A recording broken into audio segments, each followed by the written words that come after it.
My name is Ava Carter, I'm 28 years old, and 3 hours ago my stepfather shoved me so hard I crashed into a glass table in front of over 100 people. Not by accident, not because he lost control. Because my stepmother told him to. The sound of the glass cracking under me still echoes in my ears. The room went silent, conversations died mid-sentence, expensive laughter froze, and I just lay there, blood on my arm, my dress torn. Everyone staring, but the strangest part, I started laughing, not because it was funny, because in that exact moment, everything I had been building for years finally clicked into place.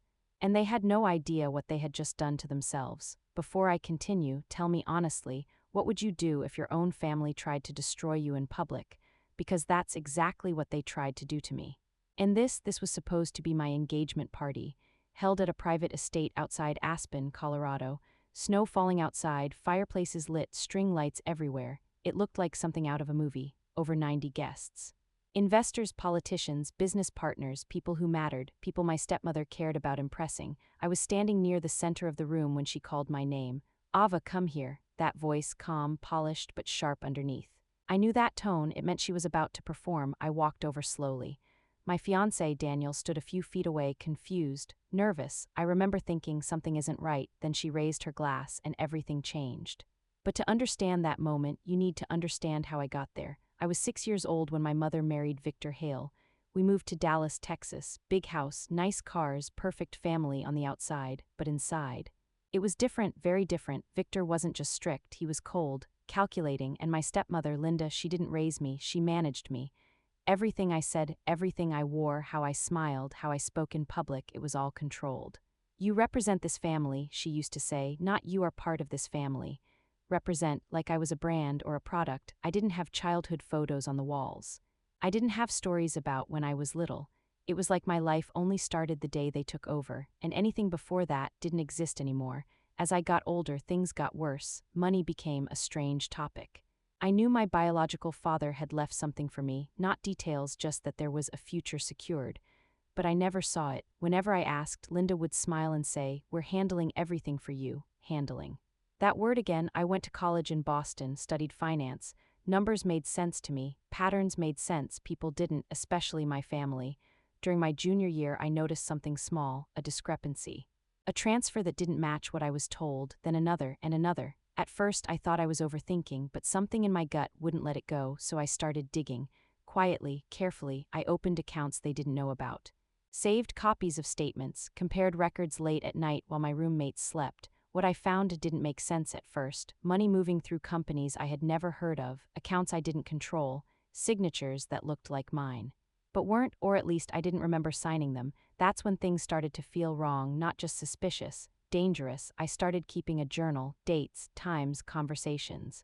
Because I began noticing something else. There were days I couldn't fully remember. Not entire days, just moments, meetings, documents, conversations about important decisions. I'd feel tired, foggy. Then I'd wake up the next morning with papers signed, agreements finalized. I told myself it was stress, college, work, life, but deep down I knew something wasn't right. That's when I stopped trusting them completely. And started preparing. I got a job in Denver after graduation, not because it was my dream, because it gave me distance and freedom. That's where everything really began. I met someone who changed everything. His name was Marcus Reed, not flashy, not loud, but he noticed things. One night after work, we were sitting in a quiet bar. I mentioned my family just a little. He didn't interrupt, he just listened. Then he asked one question. Do you trust them with your life or just your image? I didn't answer, because I already knew. From that point on, I stopped being their daughter and started becoming their problem. Marcus helped me understand something simple. If I wanted the truth, I needed proof. Real proof, not feelings, not assumptions. So I started building something, piece by piece, year after year, records, conversations, financial trails. Everything. I learned how money disappears and, more importantly, how it leaves footprints. By the time I turned 27, I knew the truth. They hadn't just managed my inheritance, they had been draining it, slowly, quietly, for years. Using fake companies, layered transactions, and signatures they made me provide without me even realizing it. But here's the thing, I didn't confront them. Not yet, because I knew if I moved too early I'd lose everything. So I waited and I built something bigger, something they never saw coming, and then Daniel proposed. It was perfect, or at least it looked perfect, and Linda insisted on throwing a massive engagement party. Something unforgettable, she said.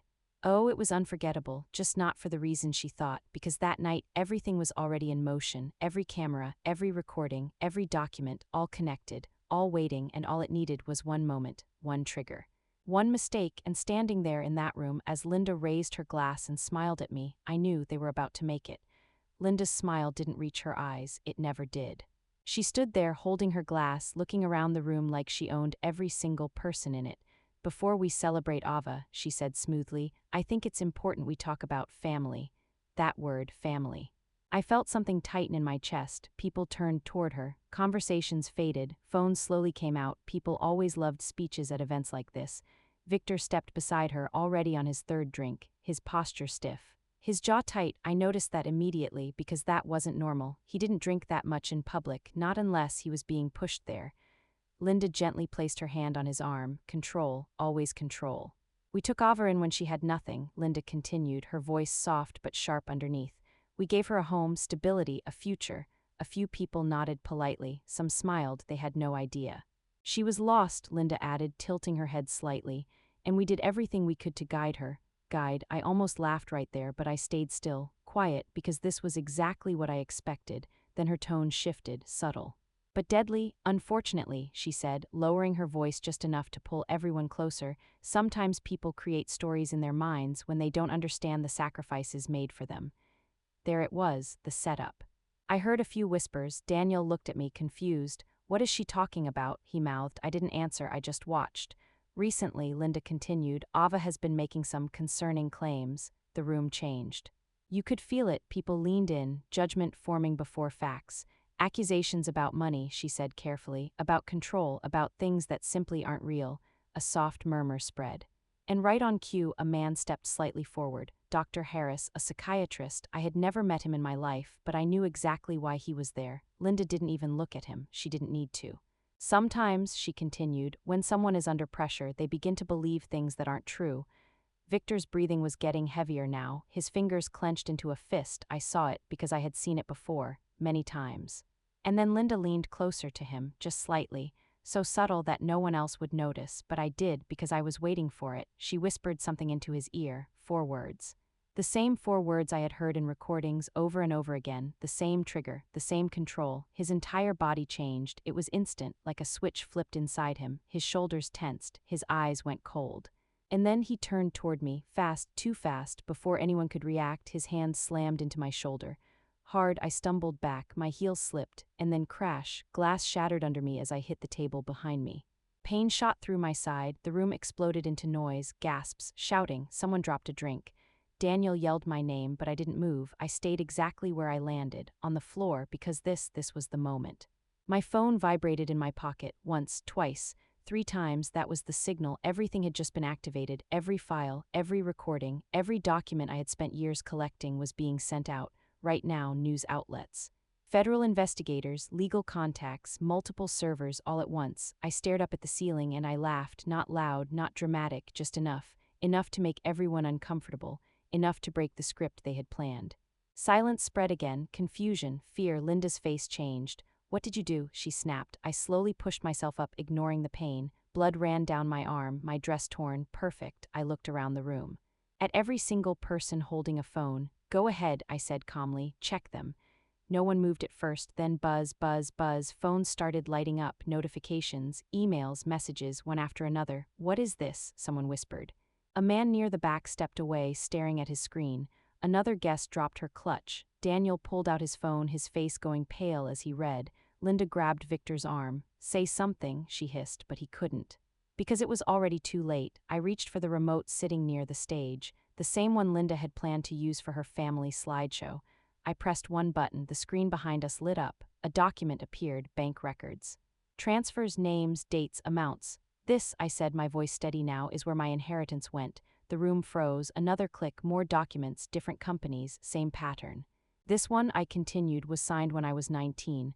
I looked directly at Linda. I wasn't even in the country that day. Gasps, real ones this time. Victor shook his head. This is fake, is it? I cut in, another click. Audio started playing, his voice, Linda's voice, clear, undeniable, talking about moving money, talking about keeping me under control. The room erupted. People started talking over each other, some backing away. Some recording even more. Linda's composure cracked for the first time. "This is illegal," she snapped. "You can't." "Oh, I can," I said quietly, and then I took a step closer. "You spent years telling me I didn't understand anything." I tilted my head slightly. "You were wrong." At that exact moment, the front doors opened, hard, and everything changed again. The doors slammed open so hard they echoed through the entire room. Every head turned. 6 people walked in, dark suits, calm faces, no hesitation. You didn't need an introduction to know who they were. The energy shifted instantly. From gossip to fear, one of them stepped forward holding up a badge. "Federal agents," he said, loud enough for everyone to hear, and just like that, the illusion of power in that room shattered. Victor took a step back. Linda didn't move. But I saw it, that tiny crack in her expression, the first real sign she wasn't in control anymore. The agent's eyes scanned the room, then landed on Victor. "Sir, we're going to need you to come with us." Victor laughed, actually laughed. "You have no idea who you're talking to," he said, his voice shaking just enough to betray him. The agent didn't react. "We know exactly who you are." Silence, heavy, uncomfortable, final. Linda stepped forward, her voice sharp again, trying to grab control of the moment. "This is a misunderstanding. My daughter is clearly unwell." "Careful," I said quietly. She stopped. Everyone did. I looked at her, really looked at her. For the first time in my life, I wasn't afraid. "Every word you say right now," I paused slightly, letting it sink in, "is being recorded." Her lips parted, but nothing came out. One of the agents turned slightly, addressing the room. "If you've received any documents or messages in the last few minutes," he said, "we advise you to preserve them. They are part of an active investigation." That's when the panic started, real panic, people checking phones again, whispering. Stepping away from each other like distance could save them. Daniel stood frozen beside me. "Ava," he said softly, like he didn't even recognize me anymore. "I didn't know," he added quickly. "I swear I didn't know any of this." I looked at him, and for a second I believed him, but this wasn't about belief anymore. It was about truth and consequences. Victor suddenly snapped. "This is her doing," he shouted, pointing at me. "She's manipulating everything. She's been unstable for years." The agent stepped closer. "Sir, I'd advise you to stop talking." But Victor didn't stop. He couldn't, because for the first time, he wasn't being controlled. He was exposed.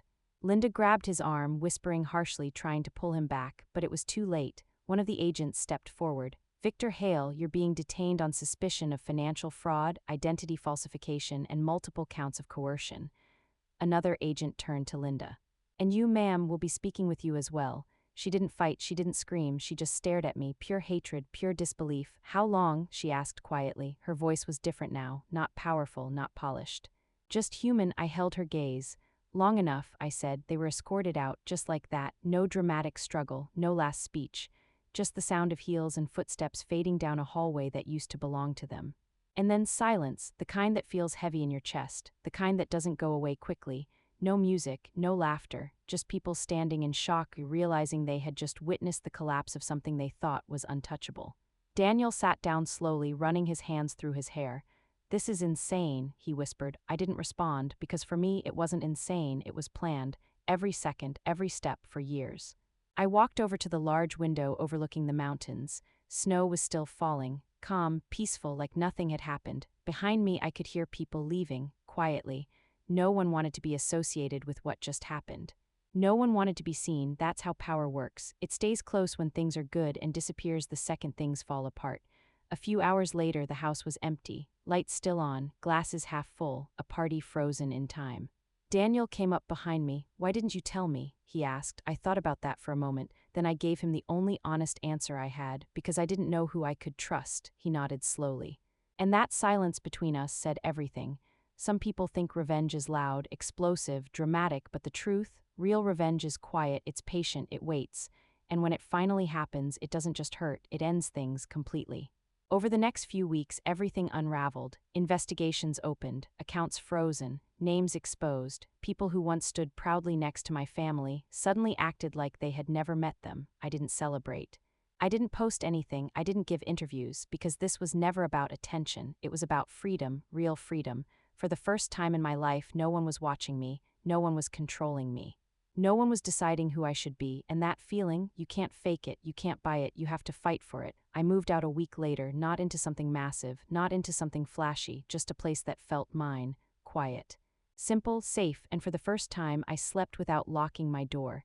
If you take anything from my story, let it be this: not everyone who calls you family is on your side, and not every smile is love. Sometimes the people closest to you are the ones you have to protect yourself from, and sometimes the only way to win is to stop playing their game entirely. If you made it this far, you already know this wasn't just a story. This was a reminder, so don't ignore your instincts, don't silence your doubts, and never let anyone convince you that your reality isn't real. This is real life revenge series. If this story stayed with you, make sure you like, share, and subscribe, because the next story might hit even closer to home.